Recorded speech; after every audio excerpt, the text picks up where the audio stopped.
بہت سے لوگ سمجھتے ہیں کہ بینک کا سود جائز ہے اس لیے کہ یہ حکومت کا ہی منافع ہے۔ اس کے بارے میں آپ کی رائے کیا ہے؟ اس سود کو لوگ سود کیوں نہیں سمجھتے؟ یہ بات بڑی تکلیف دہ ہے۔ اس لیے نہیں سمجھتے کہ آج پوری دنیا میں اس کا دورہ ہے۔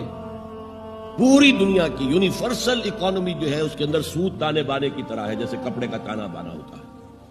اس سے بچ کر کاروبار بڑے سائز کا کرنا تقریباً محال ہے۔ اس لیے نہیں مانتے، بس بات تو سیدھی سی ہے، ورنہ وہ سود حرام ہے، اس میں کوئی شک و شبے کی گنجائش نہیں۔ اور البتہ دو باتیں علیحدہ، ایک ہے براہ راست سود میں ملوث ہونا، یعنی رقم سود کے اوپر بینک میں رکھ کر اس کا سود جو ہے ماہانہ آ رہا ہے اور وہ سب کھا رہے ہیں، یہ براہ راست سود ہو گیا۔ یا سود پر آپ نے بینک سے رقم لی ہے، مکان ذرا بڑا عالیشان بنا رہے ہیں یا اپنا کاروبار کو وسعت دے رہے ہیں، یہ تو مطلقاً حرام ہے، حرام ہے، حرام ہے۔ اس سے زیادہ کوئی شے اسلام میں حرام نہیں ہے۔